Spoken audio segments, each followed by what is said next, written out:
And so that moment, I said out loud, I was like, I got on this trip because I was expecting something to change. Like there would be some moment that I would have this epiphany, like a lightning bolt moment that says, going forward, this is your path.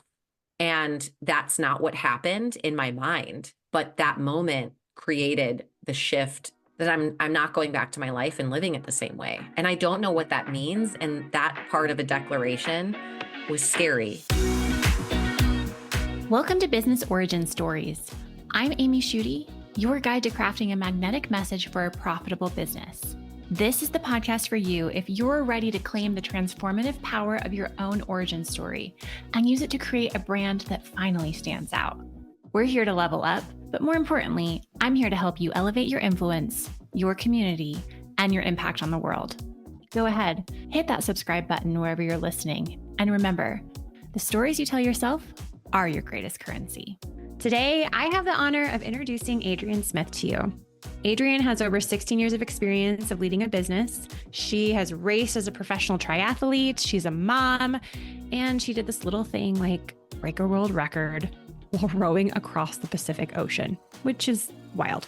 We talk about her transformation and what she experienced during that time, and then what her life looked like after this really big event today in this episode. I think you're going to really like it. Adrienne has this passion and a huge mission to really change the conversation about true wellness while infusing play and vibrancy back into people's lives. And if you're listening to this in real time, she's created the first ever of its kind wellness festival called Sun Cinder in Santa Barbara, California. It's coming up on April 27th. And if you listen to this, it sounds like so much fun. So if you're close, go check it out. For the rest of the podcast, though, Adrienne shares some pretty vulnerable stories, deep lessons she's learned. And for anyone who is on the edge of wanting to change their life or in that messy middle, kind of living within the question of like, what comes next? I think you'll be able to really relate with Adrienne's story. This is a powerful conversation. I do want to add a little disclaimer and a warning, though. We talk about a few things in this podcast that may not be suitable for your kiddos to hear. So if you're listening to this in the car around your kids, this might be a good episode to save for later. I think you're going to really enjoy this conversation about living a life of less pressure and more play. Adrienne, thank you for being here with me. I'm so excited you're here. Everyone, this is going to be such a good conversation. Can you tell us, where are you currently right now? Currently in the world, I am in my home in Santa Barbara, California. Are you from Santa Barbara? I'm not. South? I've Okay. been living here for just about 14 years. Okay. I grew up in the suburbs of Chicago. I went to school in Wisconsin, lived there for several years, moved back to Chicago, met my now husband. He introduced me to Santa Barbara, and I said, we need to move here. And so in a matter of 9 months, we walked on the beach. I said, we need to do this. And then we made it happen without jobs and without a place to live. And we never left. I love those stories. They're so beautiful when a place feels like this is home and we have to be here. And there's sun. You left the cold all the time. Chicago. Just sun and beach and you're doing some amazing things. Can you tell me a little bit about, you're a multi-passionate, you've got a lot of stuff going on. I really want to talk about your business origin story and your pivot business origin story, because I think it's got all this juicy stuff. But tell me, you moved there without a job, and then give me a little bit of background on like, what are you doing currently? What problem are you solving in the world? What kind of expansion are you creating? Give us a quick taste. Currently, we'll say my job in terms of what allows for me to live in Santa Barbara, and it's expensive here. Like that's not a mistruth.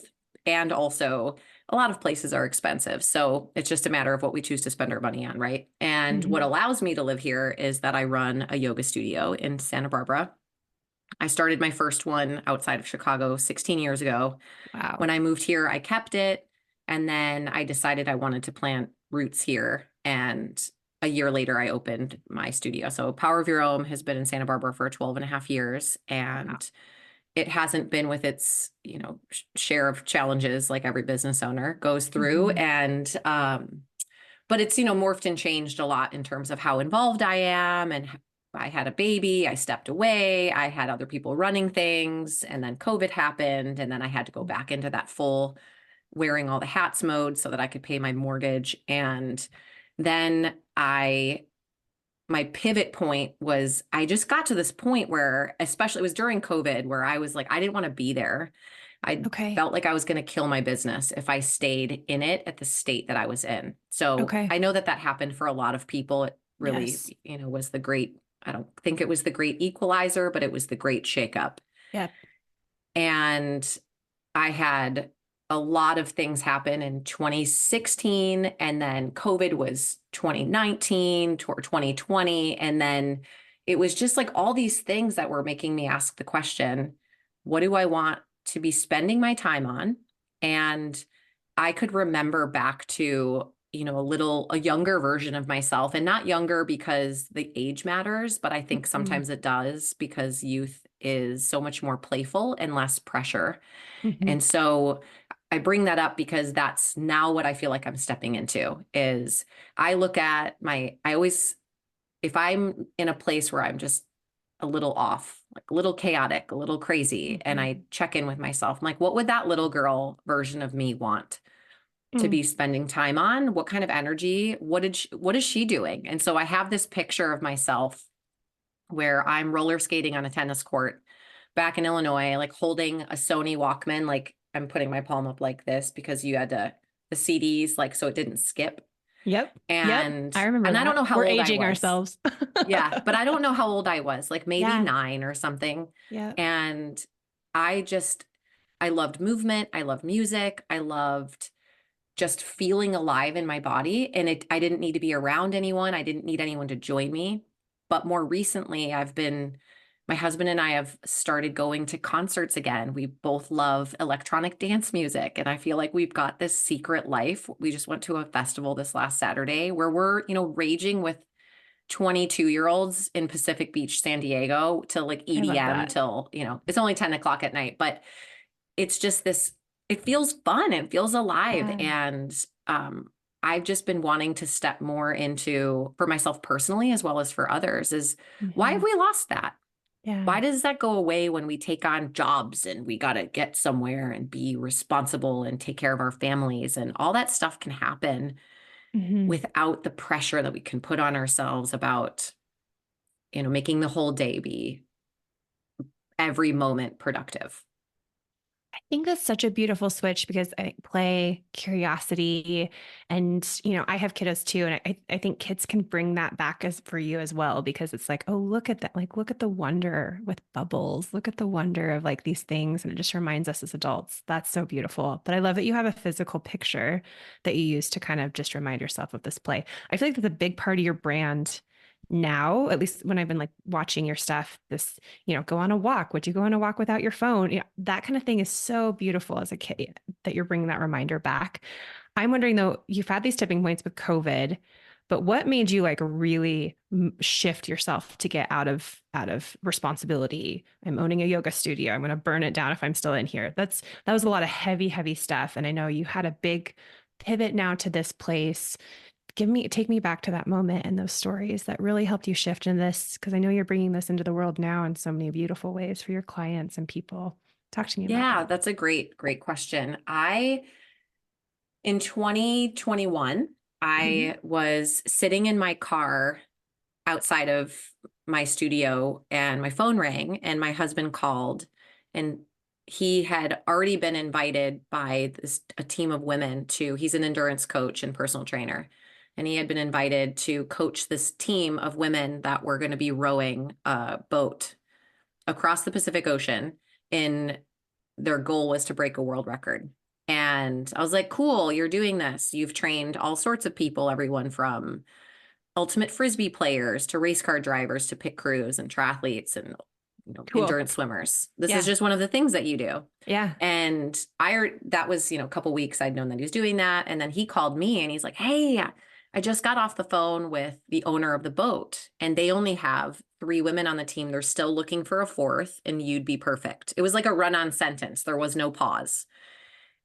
And And you I, would be I, perfect. I want you to get on this boat and I want to train you with this yes, team to row to across row across the ocean. right. And it seems to other people like a crazy suggestion and a crazy invitation. Yes. And these are not abnormal conversations for us Okay. because he knew I was in this place where I needed some sort of pivot. I needed some sort of shakeup. I mean, I was doing Mm, everything from like, let's start surfing. Maybe surfing's the thing. Maybe stand up paddling's the thing. People even more recently have been like, oh my God, I think you'd love outrigger canoeing. And I'm like, just because I did this ocean row doesn't mean that I love being on a boat. So it's just sure. funny. But my husband knew me in the way of we met doing triathlons.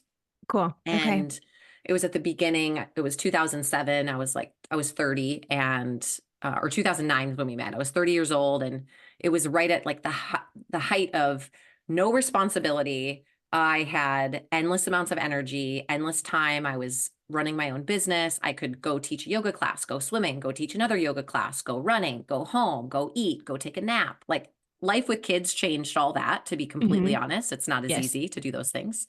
for sure. But he knew that version of me when we met, that I was always alive. He would say, he's like, Adrienne, when you first opened your studio, you just taught, and not just taught, but you you didn't put all this like heaviness around all the things that had to get done.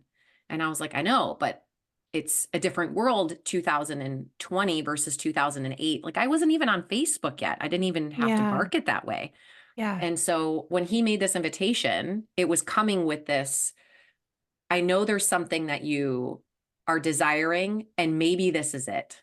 And as crazy as it is to be like, my husband's telling me or suggesting that I get on a boat to row, a sport that I've never done, and be gone for an insane amount of time with no navigational experience. I have a child, I have a business, I could die. There's Hmm. real risk factors in this, Sure. but he's my teammate and partner in life. That's, giving me the little, I think I picture like my daughter when she's got to get up a tree and you're like giving them the Mm. push up the Yep. tree. You're like, I Yep. know you got this. Yep. And so when he suggested that, it was the beginning of something new. And fast forward, the ocean row happens. We are 26 days at sea. And I'm not going to lie, I didn't sign up for this row just to break a world record and say that I did it. But I had this feeling that this was going to be something that started to launch me in a different direction. And so I was, fanatizing about being a public speaker and being on all these podcasts and like, oh my Yeah. God, I'm going to get famous when I do something crazy like this. And that's not at all what happened. And at the same time, we it completely started to change what I wanted to spend my time on, because it was a long time to be on a boat, and all the pieces and parts of, we had to pack all of our own food. We had a water maker on board. We didn't have support. We stayed on the boat, literally a 29-foot boat with 2 cabins, rowing 2 hours on, 2 hours off, 24 hours a day for 34 days, 14 hours and 20 minutes. And while it was day 26 and I was at sea, and I had gotten a text message from my husband, and it said, we were chatting about our travel plans back. Hmm. And I asked him, I was like, how long are you planning on staying? And this was the first time that I started to go future. I've started future thinking, because on the boat, Okay. it was the same thing every day, shifts, you did the same thing at the same time, Yep. unless something went wrong, which happened rarely, but it did. Okay. But this was the first time it was, okay, let's start talking about what's going to happen next. Yeah. And he's like, oh, I'm probably going to only stay for, 2 nights or something like that. And I had an in-body experience of being disappointed when I To received that meet you in message. Hawaii. And he said, I'm just In going to stay Hawaii, 2 days there and then we're going to fly back to our normal life. right. Okay. And that made you that changed you. Cause I wanted to go back. I want to Mhm. hold this moment, but I want to go back for just a minute. Your husband asks you, listen, I think you should get on this boat with these women and train to go across the ocean. And I'm wondering, did your brain immediately go, heck yes, I want to do that? And I see the future speaking and I see the future stuff. Was that where your brain went first, or was it a resistance to actually move your life? Because I think that moment right there, that's, the hero's journey. You're saying, I will go on this quest. I will absolutely do Yeah. it. Um, It didn't and happen now instantly. I'll say tell me that. a little bit about that narrative arc, because I think as someone, not that my husband would ever ask me to get on a boat, but we all have those moments in life where people are saying, or your soul is saying, you have this opportunity in front of you. Do you want to take it? And our brains do this thing with, it's either like a hell yes, let's go, or it's like I don't know, I don't know. Take me back to that moment for just a minute, so then we can get with you on the 26th day, because I want to understand that piece of who you were before the ride of a lifetime here to Yeah. that day on the boat. So give me Yeah. that So when transition. he asked me that question initially, I had two questions, and my Okay. questions were, does it matter that I don't row? And what are my chances of dying? Those were the first two things that came right up. Okay. And to those two questions, he said, it doesn't matter that you aren't a rower. It's not about the actual physical form or what you're Uh-huh. doing. Okay. And he said the boat will right itself, which means that if it flips over, which it can, it will always flip right side up. And so I was like, okay. And then now that that seed was planted, I started to think about it more, and I started to do some research. I started watching videos. I started asking questions. I went on a walk with one of the girls on the team, asked her all the Okay. stuff. She made sure that she did not glamorize it whatsoever. Sure. And then I started to dream about it. And I woke up And one not just dreaming morning. about the experience, but actually what happens if you break the record, No, right? I was dreaming Or about the just experience. dreaming Like the I was, experience. yeah, Okay. like I was dreaming about what hat I was going to be wearing on the boat. Okay. So Yeah. strange. Yeah. And I started to then picture myself actually doing it Okay. instead of And you it being a moved into the concept. identity. Yeah. Yeah. Cool.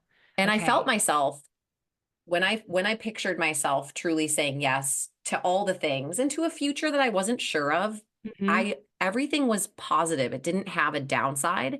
And Mm-hmm. so I really felt myself expanding instead of contracting and having that like, ugh, I shouldn't do Mm-hmm. this Mm-hmm. kind of feeling in my body. And it Yeah. was, I mean, my head and heart were dancing, Yeah. between the rational and it seems like this is irrational. And I also will say that I kept this to myself. I didn't talk about it with anyone Mm-hmm. because I didn't want to get anyone's opinion without it. Because this isn't something, just like a lot of, I think, business endeavors as well, is, you know, there's 8 yoga studios in Santa Barbara. Let's be Mm-hmm. honest. Opening another one, everyone else is like, they don't need another one. They don't need another restaurant. They don't need another life coach. They don't need another, so there doesn't need to be another therapist. There doesn't need to be another dot, dot, dot, dot, dot. Yeah. And yet I'm like, but they're not doing it my way. And this is back to the boat is like, this is my way. This is Yeah. my life. I feel like I'm being called. And for some reason, I'm supposed to be in a seat on that boat. I love that. Okay. So you've moved through this and we all have these experiences, right? Where you said even moving to California, you didn't have a job, but it just felt like your body was like, we got to do this. This is you start being there, you picture it, you go. Same with this experience. Okay, pictured it, now you're going. Okay, so now take us back. So that's great. I think everyone needs to understand that piece, because I think there's such a shift of if it starts to feel like something, a whisper, a spark, this thing, then you move into the identity of it. Does this feel like what I need to do? And then how do I become that person? Right. And I think that's a big deal. But now you're in it, you're on the water, you're in the thing, you're 9 days out from Hawaii. Talk Mhm. to me about that text and that call with your husband. Yeah. And He's saying 2 days, 2 days he's we're going to stay saying, in we're going to Hawaii. just hang out here for 2 days or so and then go Okay. back.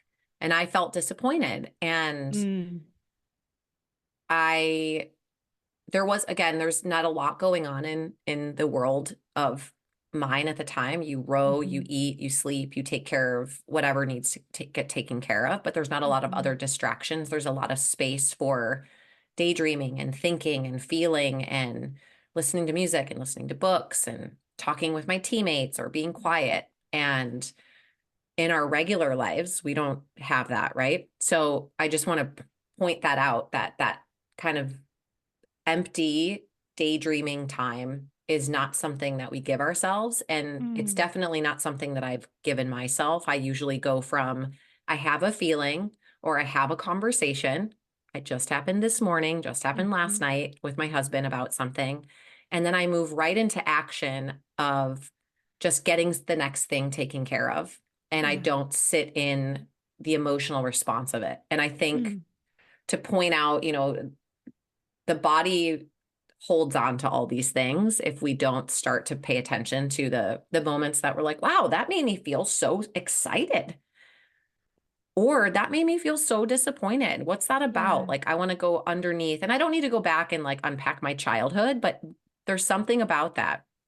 So, fast forward, it's in the morning, get that message. I feel disappointed. I go back on deck. I row for 2 hours, and then I go back into my cabin. I've got to make lunch for my team.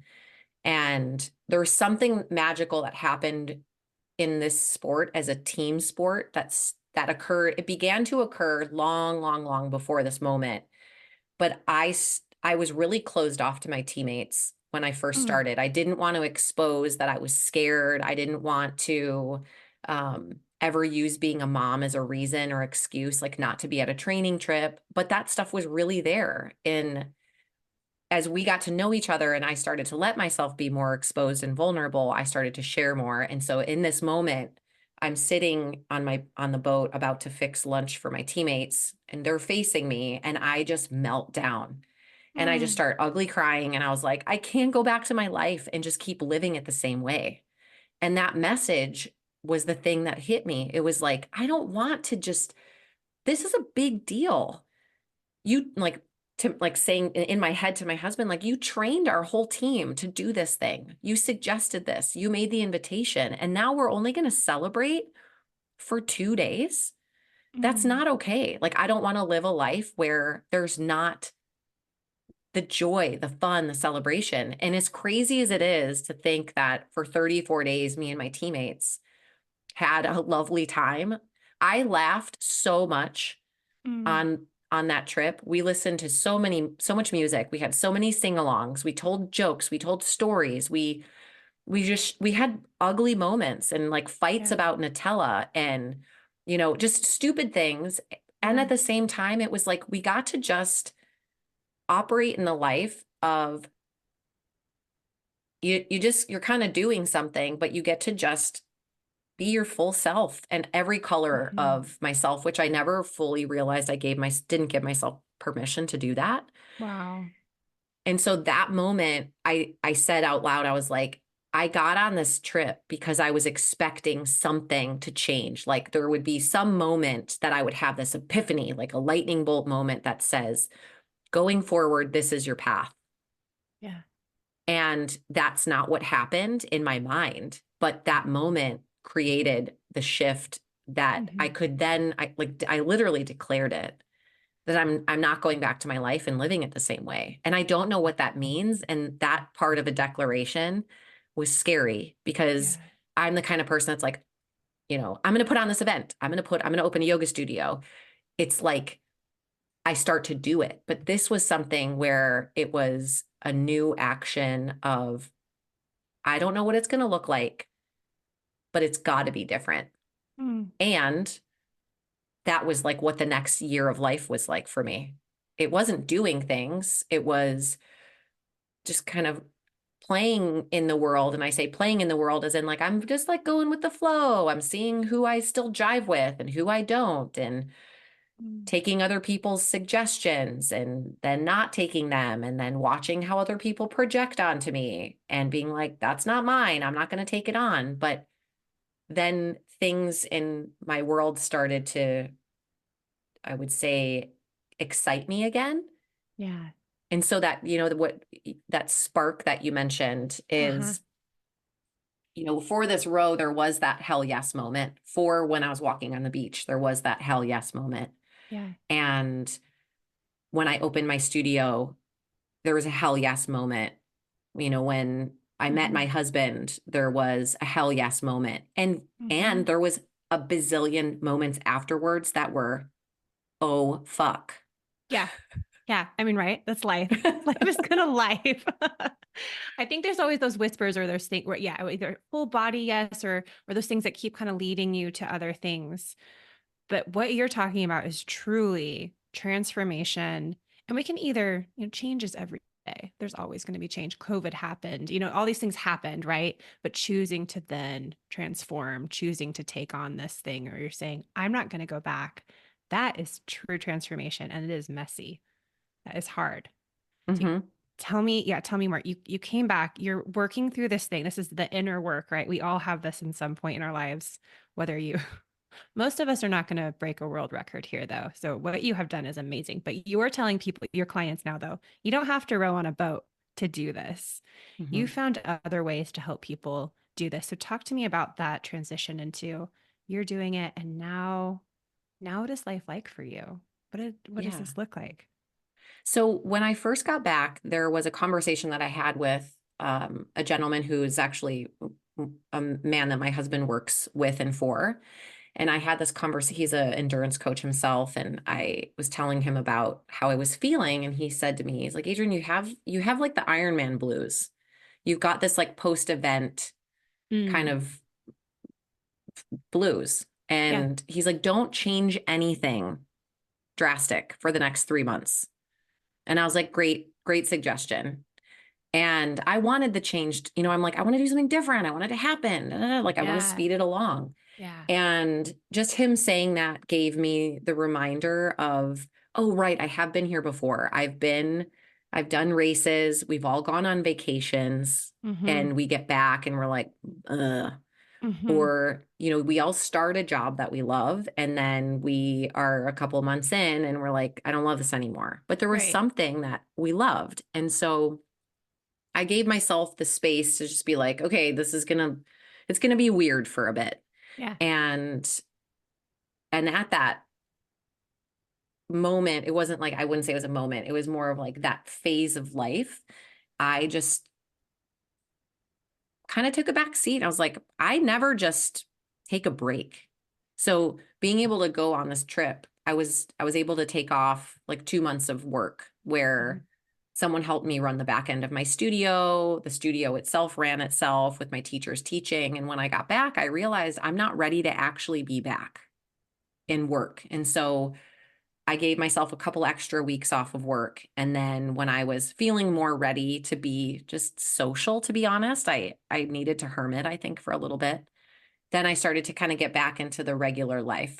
And I think we all can feel like that going on a vacation. And then you come back and you're like, oh my God, you just get hit with reality. Mhm. And there isn't this, we'll call it just in the sake of for better words, it's integration. There's an integration period after we go on a retreat. There's an integration period after we have a big journey. There's an integration period after you get married. You go on a honeymoon. So you Mhm. don't have to just get thrown back into life. And so I feel like that part is I'm letting things integrate more. I'm taking some time after I have some sort of experience where I don't go out and share it right away with the world. And I let myself kind of learn some lessons about it and have some downloads and go on some walks. And it's technically, I think, called, someone asked me the other day, like, what's your spiritual practice? And I was like, I don't really know. They're like, do you meditate? Do you go to church? Do you da, da, da? And I was like, well, I like to go on walks and I just pay attention to what signs I'm getting while I'm walking. And what I mean by that is like all of a sudden a bird appears or a butterfly floats by. And I ask myself, what was I thinking just then? Mhm. Paying attention to more of the signs of life. And doing that has caused a process of slowing down. Even we'll even say something like, a traffic, like you hit every traffic light when you're going somewhere that only is like a mile away. And a lot of times if I'm not paying attention, I can get caught up in, this is not how it's supposed to happen. Why am I getting slowed down? And now I'm shifting more into, I guess this is how it's supposed to happen. I guess the package was supposed to be delayed. I guess I was supposed to hit that red light. Mhm. Mhm. And then it's giving me much more ease as a result.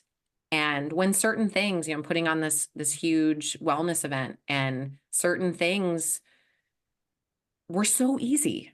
Yeah. And then other things, I never would get emails back. And I would message and message and message. And I'm like, please just, and then I'd get ghosted. And I'm like, you know what? This not supposed to work. Mm. Why am I trying so hard at something that's not, necessarily meant for me? And I think that there is, that, what's the saying? Spend like do as much as you can. I'm gonna get this wrong, but like pray as hard as you can, but also move your feet. Yeah. And Okay. Yep. you got to do both. You got to do both. Absolutely. And I think in the yoga world, people can be like, oh, I'm just gonna wait for divine intervention and not do something. And it's like, no, you got to do both. And that's where I feel like because I've done the trainings, I've done the work, I've done the warrior event across the ocean. Now I have this other side of me where I'm like, let's play, let's dance, let's have fun, let's take vacations, let's, do the things because we just want to. Because our little kid self would say, this is what I want you to be doing when you're older. I don't want you to be just bored sitting behind a desk working for something that doesn't really excite you. Mm-hmm. And that's like your mission in life right now, right? Because it sounds like you had, pre-kid life and pre all these things, right? That was just your natural flow. It sounds like you were just kind of loving your life. You went through a period of time where that changed, bigger responsibility. And now you've had this beautiful moments across the ocean, rejuvenating all of these things, coming home to yourself, right? Coming back to what you know to be true. Are people receiving that message of play and curiosity? Because I love that. I think when you've done all that hard work, all of a sudden that becomes more natural, right? Everything is, you don't have to take things as seriously. You can enjoy things a bit more. But even for you, you're saying it's a practice for me to slow down. It's a practice for me to remind myself. How are other people experiencing your newfound mission in the world? Because with your wellness festival, right? I want to talk about that too, but that's kind of the point of it is let's start the party in the morning. This should be fun. Life should be fun and enjoyable. Tell me, how are people receiving it? Has that been hard? Yeah, no, it's been great. It's been really fun to share, Okay. just whether it's social media, which it's always a little weird when someone's like knows so much about what's going on in your life, but Yeah. you don't have Know you. conversations with them Mm-hmm. daily, right? But I've had people that I know from, the exercise world, for instance. We've got kids, we do some of the same stuff in the summer when our kids are off school and we're running and swimming and stuff like that. They'll be like, I'm something's different. And they're curious, or I've had friends like out of the blue text me. And then it can be on the flip side where I've had a friend that was like, you're super selfish. What are you doing? And I'm like, cool. I Mm. don't feel selfish. I actually Yeah. feel like I'm, and maybe that is the case because I was so not doing things for myself for so long. Yeah. And that it's an interesting sword. It's double-edged for sure. Mhm. And at the same time, whenever I talk to people about this event, I'll go to like one networking event kind of a week and be sharing about Sunsender that I'm putting on. It's in Santa Barbara, and people will say, I just walked in. Here's an example. Yesterday, I was riding my e-bike home from a meeting and I rode past this Pilates studio and I was like, oh, I should jump in there and talk to them about it. So I go in, there's 3 girls at the front desk. And I said, hey, my name is Adrienne. I'm putting on this wellness event in Santa Barbara. And one of the girls goes, oh, Sunsender, I've heard about this. Are you working with this person and that person? And I was like, oh my God, people are finding out about it. And now I get to share like me with them. And so we started to talk about what the mission is, what I'm seeing for it, how I want this to be different, how I want them to be involved. And one of the girls said something funny. She's like, you don't need to really do anything else. She's like, you've got it going on with just like your whole vibe. And I was like, great. So it's really fun to, obviously in the business world, like you've got to craft your message so Mhm. that it's clear and people can understand what it is. And I'll be honest, Mhm. like I didn't know what this was when I first was getting it going. Mhm. But as I've been sharing more and trying on different, I don't know, words and messaging, I'm like, what is it? I'm like, it is about play. It's about starting the day with play and not waiting, especially as parents. Like we wait till 6 p.m. we even feed our kids before the babysitter gets there and then go out. And we're like, why are we waiting that long? Mm. The other piece too, one thing, we talk about origin stories is there's always these Mm-hmm. little moments in life where you hear something and it sticks. Yes. So last summer, my daughter was going to camp, summer camp for a week.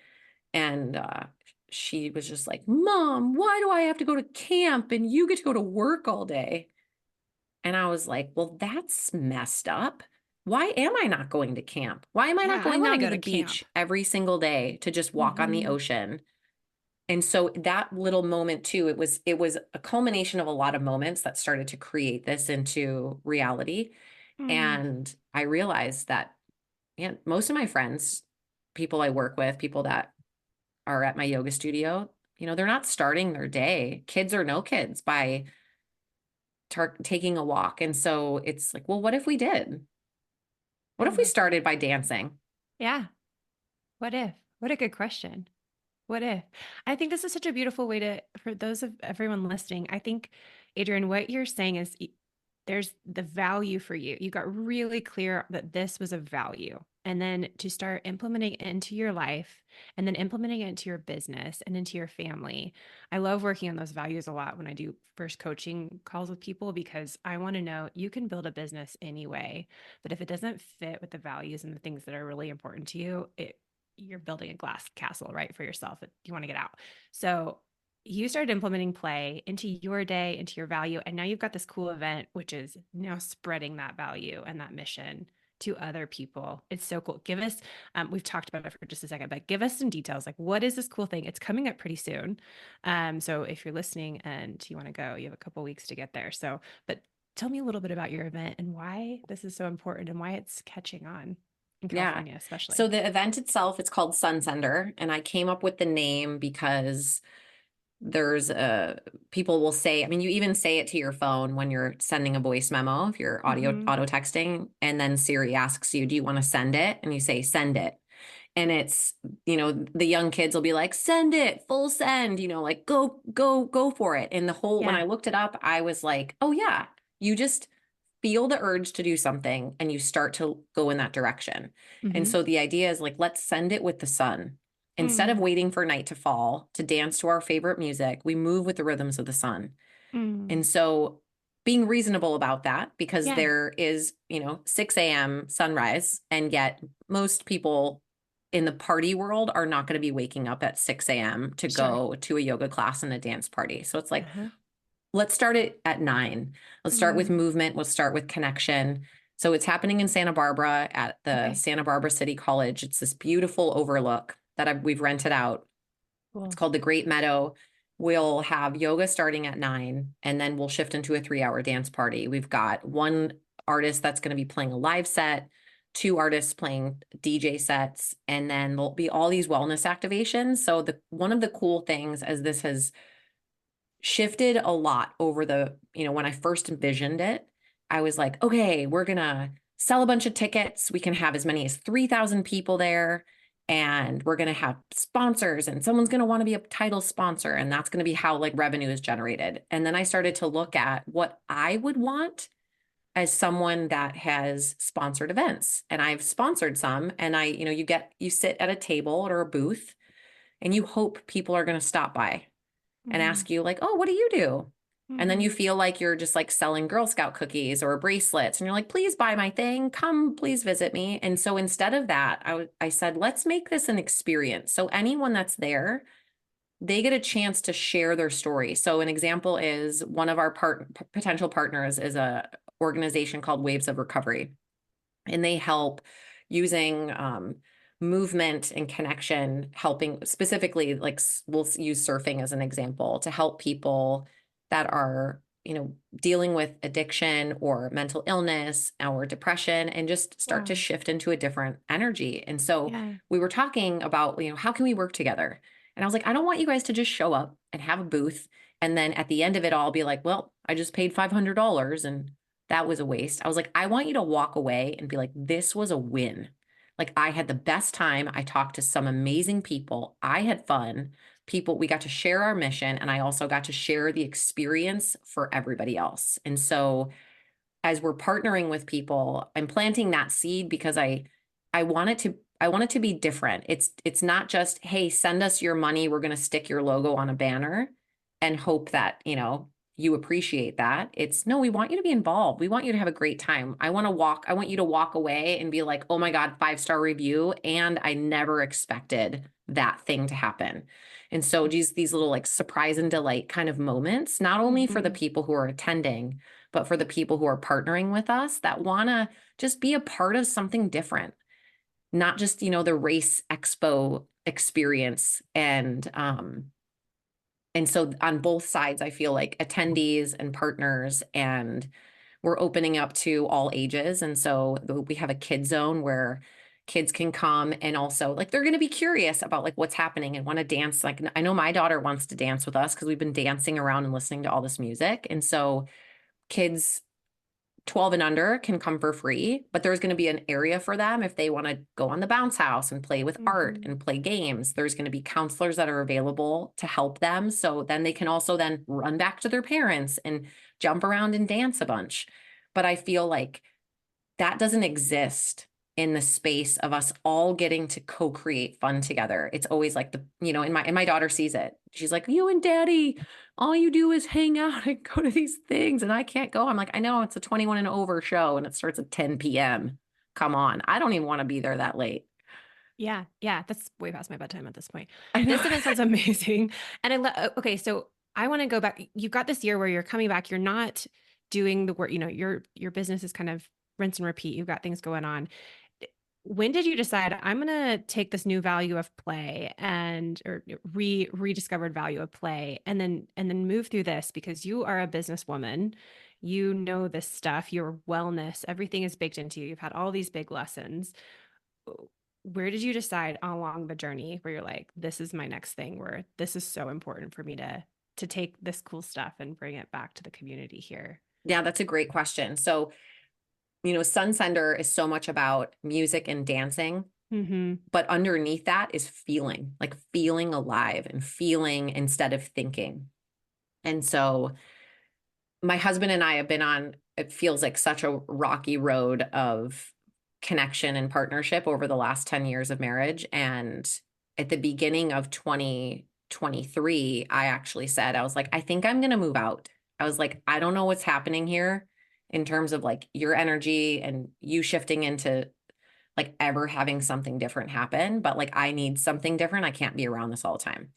Mm-hmm. Simultaneous to that, I was going to see a therapist for Mm-hmm. some post-traumatic stress from my row. Like I had jaw pain, and Okay.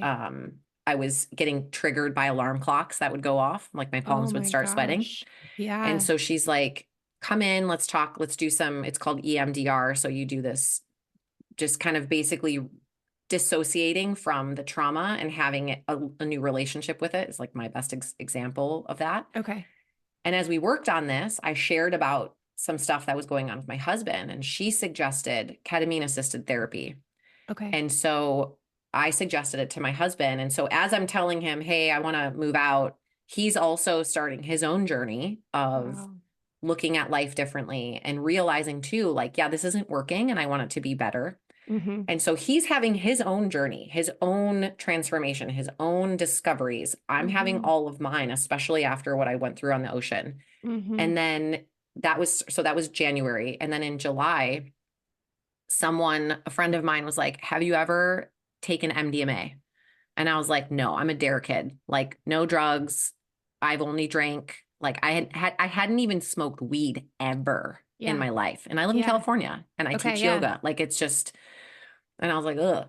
And anyway, I declared 2023 was the year of seeing for myself. And so I was like, you Mm-hmm. know what? I'm going to like not take everyone's word for everything. I'm going to start Mm-hmm. figuring it out for myself. And so as she suggested this, I was like, what is MDMA? I don't even know, but like I trust her. And anyway, so my husband and I take a capsule of MDMA on the beach and we lay there. And I asked him, I was like, how you feeling? And he's like, nothing. I don't feel anything. I knew this would happen.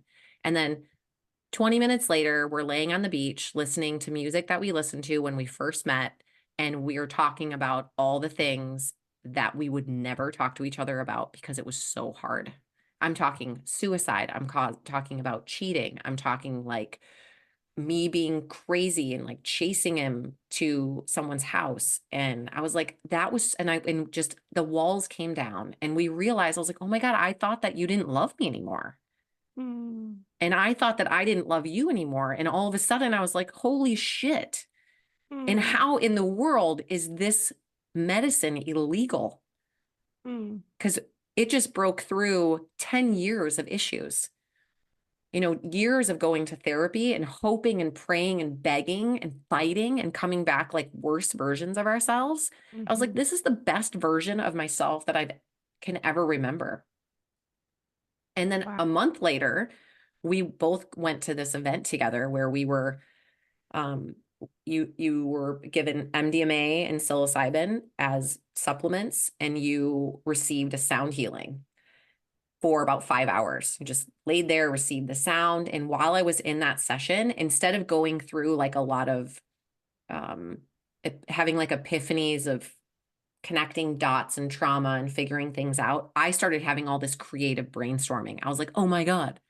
I was like, I want to do this. I have to do this. This is now like many times over an experience that I felt changed me. It was changing Jason. This whole room was full of people willing to just embark on some journey with someone that they trusted. And so I started offering some sessions at my studio called Taste of Magic, where I would introduce people to a little bit of medicine work.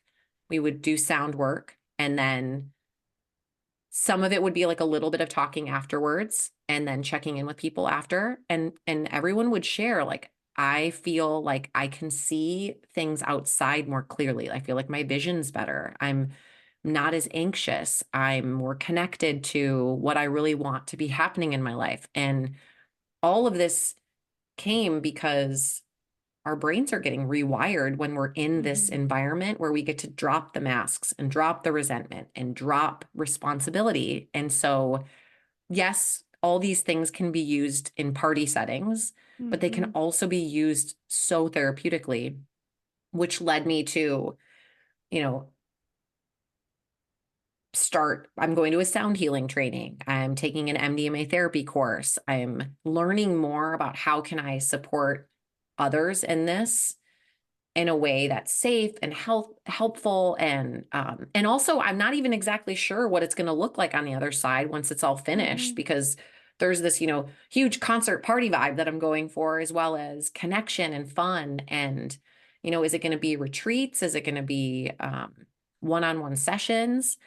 I think what I've known to be true, especially in the entrepreneurial world, is to keep trying on lots of things and mhm, then some things really stick. And, putting on a big wellness festival is something I've never done before, but I've been doing so many other things that have brought me to this point mhm, of programs and leading people and, being a public speaker and storytelling and all these things that mhm. I'm like, oh, let's try this on and see if it's something that I want to keep doing. Because nothing's Yeah. permanent. Like we get to play with all these different facets of ourselves. And I'm sure you too, just like Mhm. with coaching people, is it's not always just one method. Yeah. It changes as you learn different things about yourself and clients and what works and what doesn't. And then you Yeah. keep just trying on new things. And the ability is, thank you for sharing all that with me. Those were like big stories because that's a huge shift. You've had a really big couple years and I love to hear, I mean, what people can take away from that, whether they're interested in exploring more ancient or alternative methods or doing therapy or doing their own just work, just being in nature, or starting a business, having a kid, all of those things give us opportunities to really change and step into things. And I think what I'm taking away from you that I love is that you're able to reinvent yourself over and over and not be tied to an old version of yourself while also still holding true to that little girl idea of like you can come home to the things that have always made you happy and that is really important and to just let that lead you as you're moving forward and to try new things. And I think that is really beautiful. I think that's a lesson anyone can take from any part of your story, whether they Yeah. decide to row across the ocean or start a huge wellness event or do therapy with their husband. I mean, those are all big stories.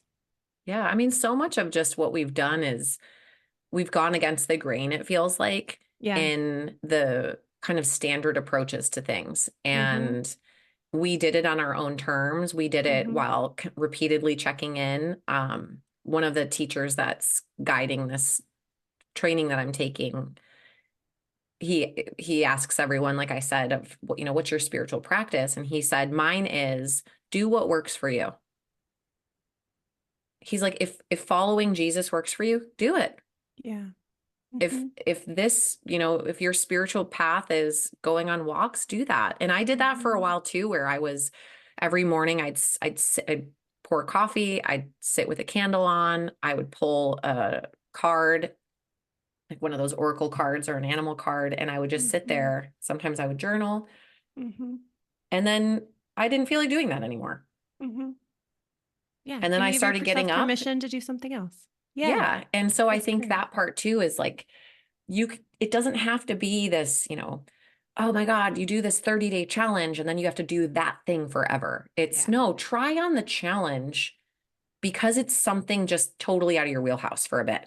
And you Yeah. got to do it for a while because you got to give it Yeah. a chance Mm-hmm. to figure out, oh, I like this, I don't like this, for your body to adapt. And Mm-hmm. something else that's really interesting, we started this totally kind of off topic, but we're doing this partnership at my studio right now called Yoga in the Dark, where we're partnering with an organization called Blind Fitness. And Okay. so people who can't see will have access to yoga, and then people who are sighted get blindfolded for the class. Wow. And I taught the first class and I took the second class, and the class was really slow paced. It was really gentle.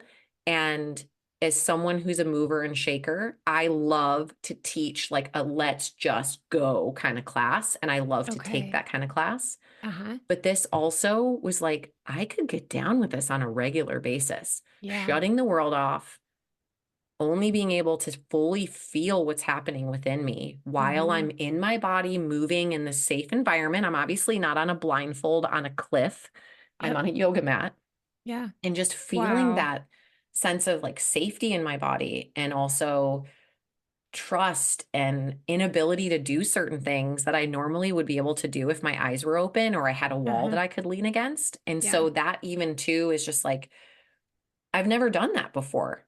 Wow. It's such a Wow. simple thing, closing your eyes for an entire hour. Mm-hmm. Mm-hmm.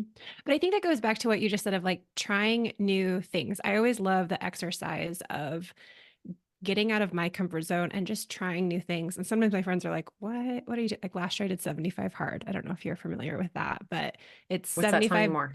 it's 75 days of working out. You have to work out 2 times a day, 45 minutes each time. They can't be in a row. 45 minutes has to be outside. I live in Idaho. I did this in the dead of winter, which was a choice. You drink like a gallon of water a day. You have to read a personal development book every day. It had all these rules that you had to check off. And if you missed any of those steps, um, you didn't have a grace day. It would kick you back to the very beginning if you wanted to keep going. So it was like a very crazy at the moment challenge for me to add into my life, but it's not something I want to do again necessarily, but it was a good practice for me to commit to something, try it out, just like you were saying with your morning practice, or, commit to things, try it out, let it be what it is. Let yourself experience something new, build a new muscle, let change be okay for you. And I think that's something that as business owners, we have to be able to do. So I love that you're doing, the yoga class, the yoga in the dark. That sounds fun. Any of those new things that we can bring into our life. It's a good exercise to get us out of the rut and the grind that we can so easily get into. Cause I think we just start, and I'm wondering if this was like the catalyst for you to be like, I don't want to go back to my life. Is because, we oftentimes don't set our days with intention. We just let our days happen to us, right? We do school pickup and we do this and we do this and this. And at the end of the day, it's 8 o'clock. It's time for bed, put kids to bed. You get, an hour to like relax, do the thing, right? We just get in this grind. And I love that you're now living and bringing this value of like, why do you have to do it that way? Do it differently. Try something new. I think that's so fun. What a beautiful mission for the world. Yeah. And I think too, what's important is to make sure you're surrounding yourself with at least one other person that believes in this as well. So I'll say, I've been on the edge of wanting to cancel this and, Yeah. had the whole exit strategy for this event that I'm putting on several times. Okay. And I walk around and I'm a mess. Like I can Yeah. feel I'm agitated. I don't want to talk to anyone. My head's down. My body's closed off. And then I start to open up about how I'm really feeling.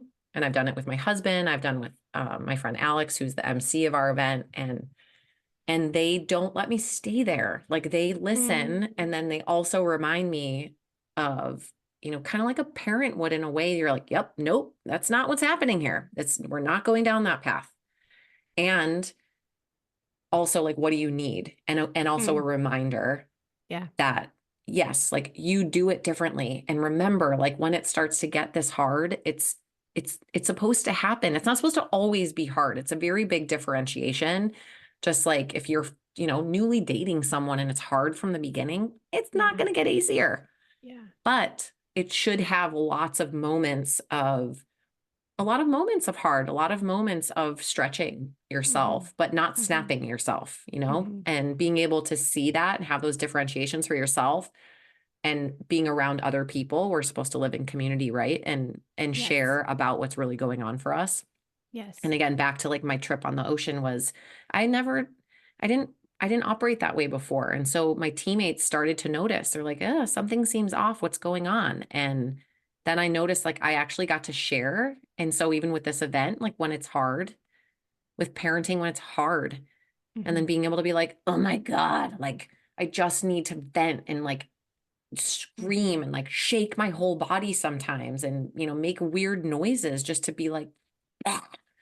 It's Yeah. and then move on, Yeah. and give that a chance, especially so that the body can release it and not stay like a rigid tight mess. That's an important part of, again, thinking about pressure and play. It's like you got to let the Mm. release valve out, Yeah. because if we're always grinding, our body's also always grinding. Our jaws are always grinding. We're getting more wrinkles and our body's getting heavier. And that's the Mm-hmm. opposite of what we want. And then if we can let ourselves be lighter, then I mean, we'll actually save some dollars because we don't have to pay for the things that are going to make us younger.